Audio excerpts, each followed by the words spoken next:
Buenos días a todos y a todas. Feliz año. ¿Estamos listos? Perfecto. Quiero partir esta vocería haciendo referencia al comunicado que acaba de emitir la Presidencia.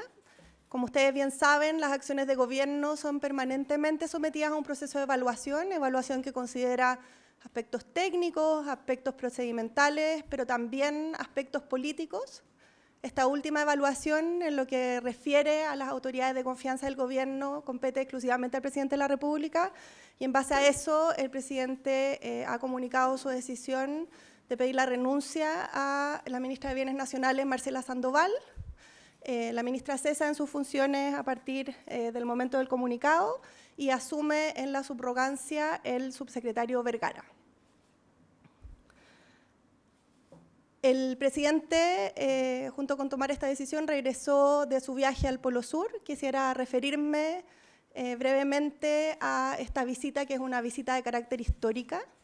Es la primera vez que un presidente en ejercicio latinoamericano visita el Polo Sur, el lugar donde se encuentran los meridianos, y lo hace en un marco de posicionamiento de Chile en términos de soberanía, pero con una visión muy clara respecto de qué es lo que vemos como gobierno en el continente antártico, un continente de ciencia y de paz.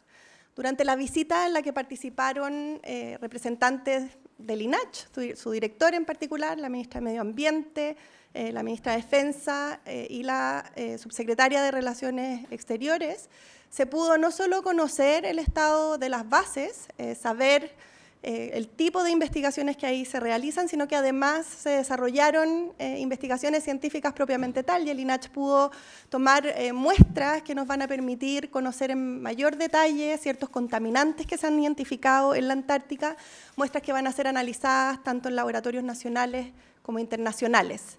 La presencia de Chile en Antártica es una presencia que se despliega a través de distintas bases, con equipamiento, con infraestructura, con obras como el Almirante Biel, un rompehielos construido completamente en Chile, y con una presencia de científicos y científicas financiados en gran parte con fondos públicos, con presupuestos que superan los 10.000 millones de pesos, precisamente para confirmar esta posición de Chile de que la Antártica es un continente de ciencia y de paz, y la visita del presidente Boric apuntó, por supuesto, en esa dirección. Junto con las actividades en Antártica, nuestro gobierno se encuentra, como siempre, desplegado, avanzando en las distintas materias que son propias y preocupaciones de la ciudadanía. Durante la vocería de la semana pasada pudimos hacer algo de balance. Ese trabajo continúa con el plan de emergencia habitacional, continúa, por supuesto, en materia de seguridad. Tuvimos el recuento en materia de seguridad por parte del subsecretario Cordero junto con las policías la semana pasada. Ese recuento no solo confirmó este quiebre en la tendencia de los homicidios y delitos violentos, sino que además dio cuenta de las distintas acciones que se han tomado y del énfasis que hemos puesto como gobierno en materia de seguridad. Aumentó en más de 1 millón las fiscalizaciones realizadas, se logró la captura de más de 33.000 prófugos, se lograron desbaratar casi 700 bandas criminales y se logró una incautación histórica de más de 37 toneladas de drogas. Todos estos resultados existen por el trabajo intensivo que se ha hecho desde el gobierno, por el avance que se ha logrado con las distintas leyes que se han acordado con el Congreso, con el fortalecimiento de nuestra institucionalidad y también con la preocupación permanente y priorización permanente de recursos en materia de seguridad.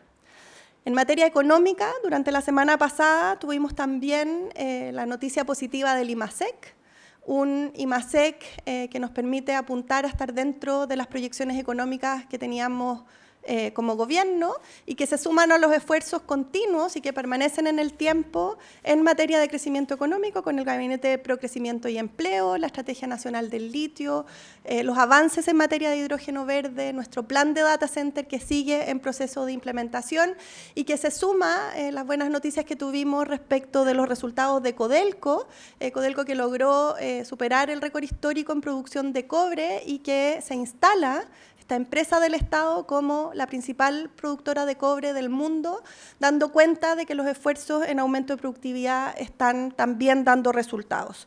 Este es un esfuerzo que, por cierto, continúa.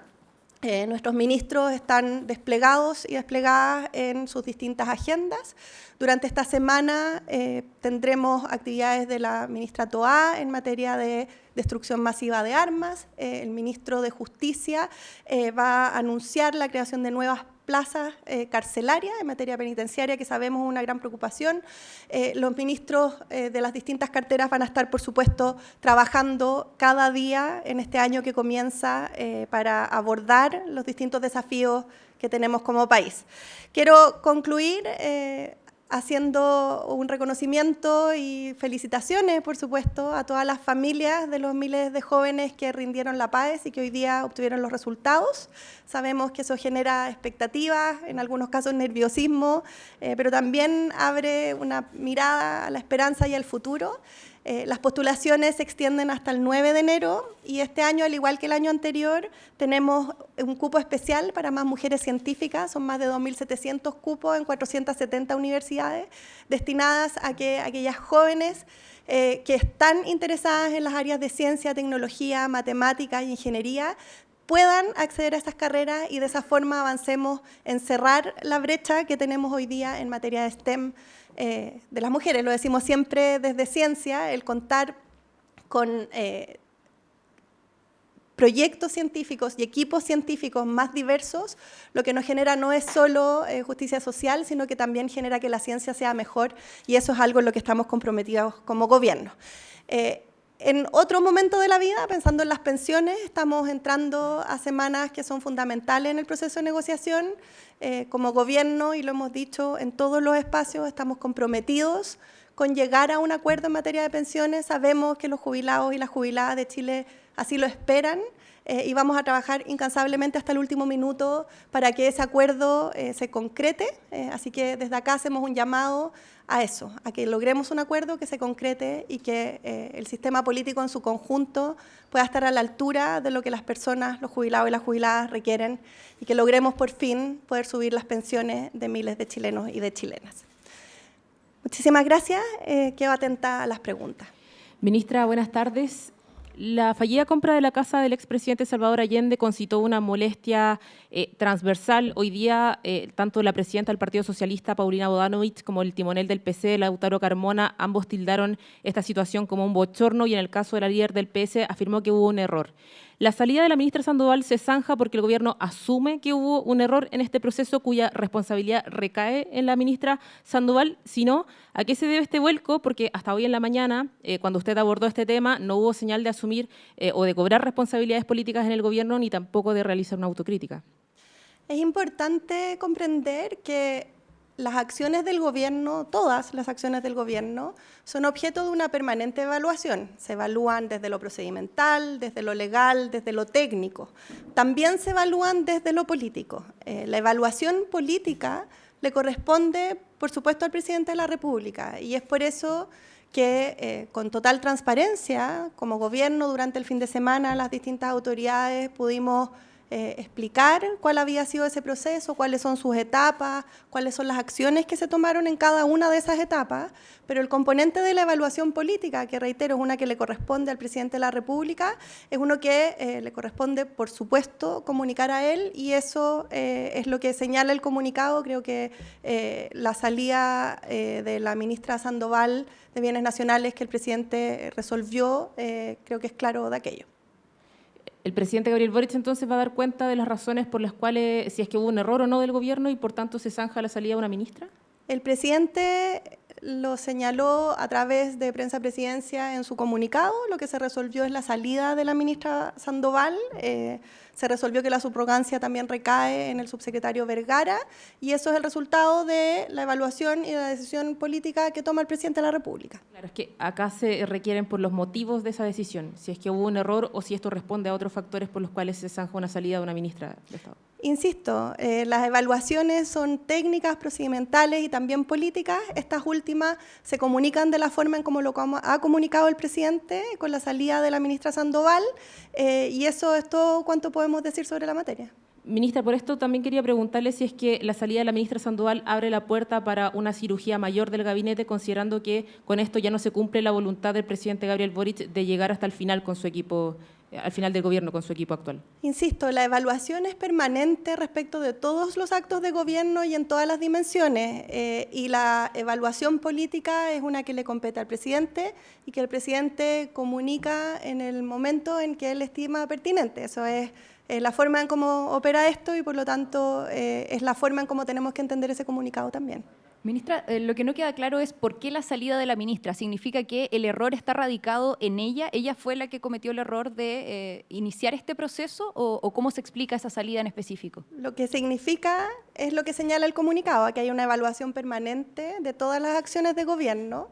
En este caso en particular, el gobierno transparentemente comunicó durante el fin de semana los procedimientos que se siguieron adelante, los controles que existieron, pero junto con ello es necesario hacer una evaluación política que realiza el presidente Gabriel Boric, y en base a eso se toma esta decisión que fue comunicada por la propia presidencia, que consiste en la salida de la ministra Sandoval. Ministra, vimos a la ministra acá en La Moneda, incluso con usted pocos minutos antes de que saliera esta vocería. La ministra le explicó al presidente, el presidente no quedó satisfecho con esa explicación y se tomó la decisión. Cuéntenos un poquito lo que pueda respecto a eso. Sí, insisto, las evaluaciones son permanentes y la evaluación política en todas las materias es algo que el presidente realiza permanentemente, así como también el presidente conversa con cada uno de los ministros, con cada uno de nosotros permanentemente. Pero la decisión es una decisión que toma el presidente en uso de sus facultades y que se comunica de la manera en que se comunicó. Ministra, una pregunta en materia de política exterior.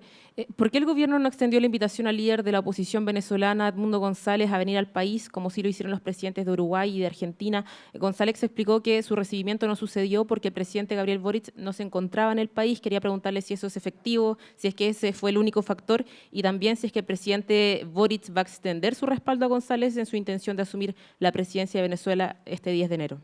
El presidente Gabriel Boric, que es quien conduce la política exterior, ha sido explícito respecto de este punto en distintos foros. De hecho, manifestó su opinión en la Asamblea General de Naciones Unidas.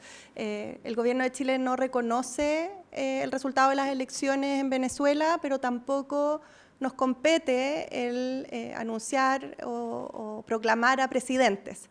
Y esa es la postura que ha señalado el presidente de la República. Ahora, respecto de la visita de Edmundo González, lo señaló él mismo. El presidente estaba con una agenda de vital importancia en la Antártica y por lo tanto no se dieron los espacios para poder concretar una reunión. Hola, ministra, buenas tardes. Buenas tardes. Sobre pensiones, en la DC dicen que hoy es el momento de aprobar la reforma y esto frente a las declaraciones que han existido en el oficialismo, como las del presidente del Partido Comunista, Lautaro Carmona. Él dice que espera que el gobierno acuerde una propuesta que no sea una burla. Frente a eso, queríamos preguntarle, ¿el gobierno estaría por aprobar lo que salga de esta negociación previsional o está dispuesto, está abierto el Ejecutivo a eventualmente retirar el proyecto si es que no se logra estos márgenes que ha definido el oficialismo, que es por un lado tener un pilar solidario y la eliminación del modelo de negocio de las AFP? Las pensiones y el aumento de las pensiones es una necesidad urgente y de primera línea para las familias chilenas. Las pensiones que reciben hoy las mujeres y los hombres, es decir, 46.000, 155.000 pesos, no alcanzan. Y esa necesidad ha sido patente y llevamos muchos años de discusión. Durante este gobierno se ha hecho un esfuerzo gigantesco en presentar evidencia, en llegar a acuerdos, en discutir políticamente cada uno de los elementos. Es un trabajo serio que se ha llevado adelante por muchos meses y donde el Parlamento ha mostrado también su compromiso en avanzar. Nosotros necesitamos un acuerdo de pensiones, nosotros el país, necesita un acuerdo de pensiones que permita mejorar las pensiones de los jubilados y de los jubilados hoy y no en 20 años más, y en esa línea estamos trabajando todos. Yo creo que es importante entender que es el sistema político el que está desafiado a llegar a un acuerdo de pensiones, y ese acuerdo tiene que mejorar las pensiones de los jubilados y de las jubiladas. En eso estamos trabajando intensamente y vamos a seguir trabajando hasta el último minuto. Es un proceso que está en curso, el resultado de eso se va a ver en algunos días o semanas más, pero como gobierno hemos mantenido una sola línea. Nosotros vamos a trabajar en generar el mejor acuerdo posible para mejorar las pensiones de los jubilados y las jubiladas. ¿Y el gobierno puede asegurar entonces de que no va a proponer una burla como podría evaluar en su momento el Partido Comunista? El gobierno trabaja con un objetivo y una misión que además entendemos es compartida por el mundo político, y es la razón por la que los parlamentarios y el gobierno siguen sentados en una mesa de negociación buscando la mejor salida posible a una necesidad que sabemos es de los jubilados y de las jubiladas. Y ese es el objetivo con el que estamos trabajando, y ese es el objetivo que esperamos lograr y que esperamos como sistema político proponer a la ciudadanía y mostrar que cuando trabajamos en conjunto y ponemos por delante los objetivos de las personas, somos capaces de llegar a acuerdos que son positivos. Lo hemos hecho en materia de seguridad. ¿Por qué no podríamos hacerlo en materia de pensiones? Sí, tenemos claro de cuál es el objetivo del gobierno, se ha insistido harto en eso, también sabemos que se comparte con el objetivo que también tienen en el oficialismo, pero en medida que va avanzando este debate, esta negociación, se van notando también los nerviosismos dentro de las filas del oficialismo. Por eso le queremos preguntar si hay alguna garantía del gobierno de que no se va a negociar con estos márgenes que ha planteado el oficialismo, que es, por un lado, el pilar solidario y, por otro lado, la eliminación del modelo de negocio de las AFP. La discusión durante los procesos de acuerdo es absolutamente necesaria y propia del sistema democrático. Hoy día están todos los partidos políticos trabajando por llegar a ese acuerdo y, por supuesto, poniendo sobre la mesa sus preocupaciones, pero también propuestas. Y la negociación no se termina hasta el momento de la votación. Ese es el momento donde podemos hacer la evaluación final de cuál es el resultado que se obtuvo. Ese resultado, y lo han dicho todos los involucrados, por cierto que no va a ser la propuesta de ninguna de las dos partes inicial, porque es el resultado de un acuerdo, pero en donde sí tenemos claridad, y creo la tienen todos los sectores políticos, es que ese resultado tiene que significar mejores pensiones para los jubilados y para las jubiladas, y en eso vamos a seguir trabajando hasta el último minuto. Ministra, respecto al caso del proyecto minero portuario Dominga, el viernes la Contraloría respondió a la consulta que había hecho el gobierno respecto a la integración del Comité de Ministros. ¿Hay claridad ya respecto a cuándo va a ser esta citación al Comité de Ministros? Y lo segundo, ¿qué responden las críticas de algunos parlamentarios de oposición que señalan que el gobierno ya tiene definida una posición más allá de quienes integren este comité? El gobierno ha actuado y seguido todos los pasos para dar cumplimiento al fallo, es por eso que se citó al Comité de Ministros el 20 de diciembre, si mal no recuerdo. En ese minuto se determinó la inhabilidad de sus miembros y se hizo esta consulta precisamente porque nuestro interés es que el proceso se enmarque no solo en la legalidad más absoluta, sino que en la mayor claridad respecto de esa legalidad. Es por eso que se hizo la consulta a Contraloría. La consulta efectivamente tuvo una respuesta el viernes pasado. Se está gestionando la fecha de ese comité de ministros que va a sesionar de acuerdo a las indicaciones de Contraloría.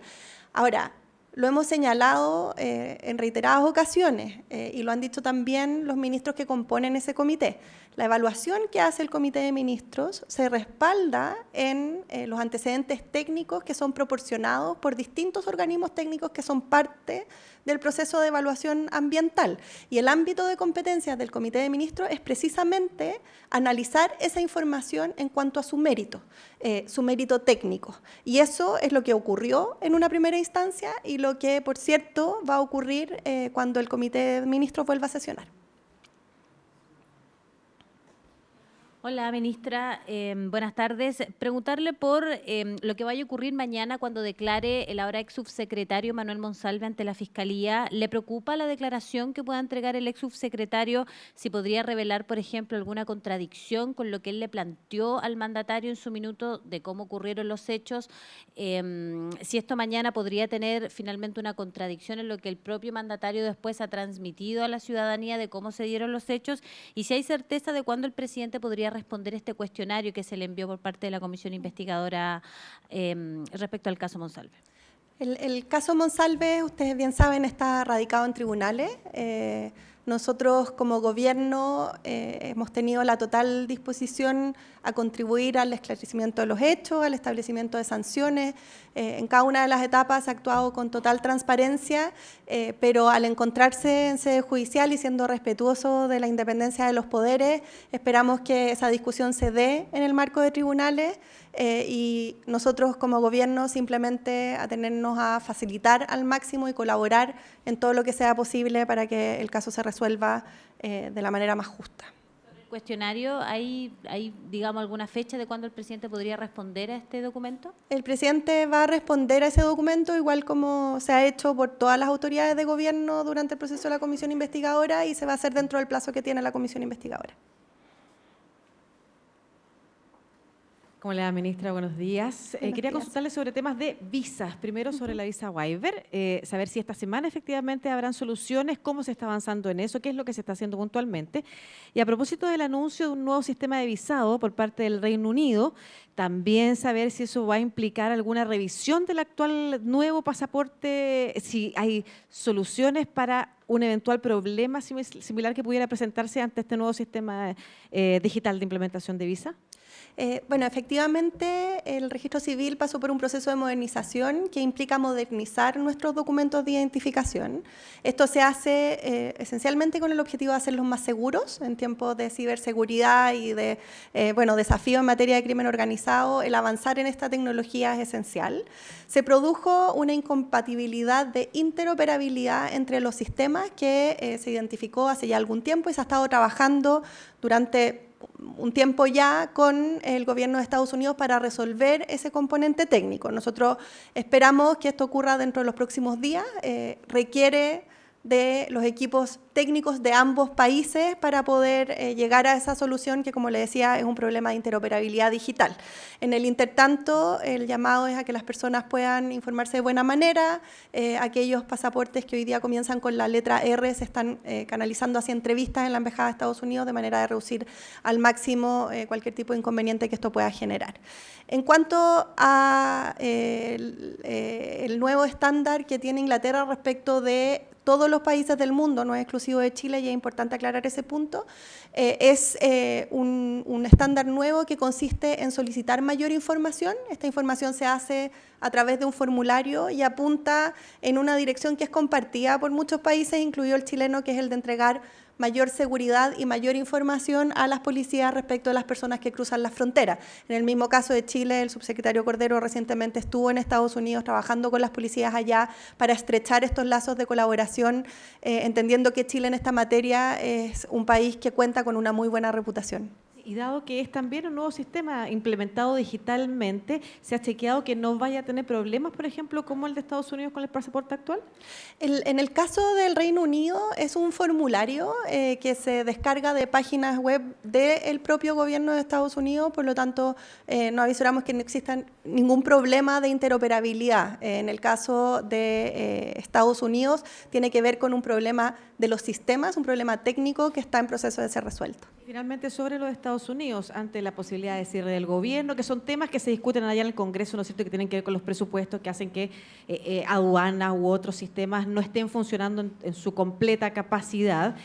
Y por la también decisión quizás de un nuevo gobierno que asume prontamente, ¿se ha previsto que ese problema vaya a ser realmente solucionado en los próximos días o se ha evaluado la posibilidad de que estos conflictos internos de la política norteamericana estiren el problema para las visas chilenas?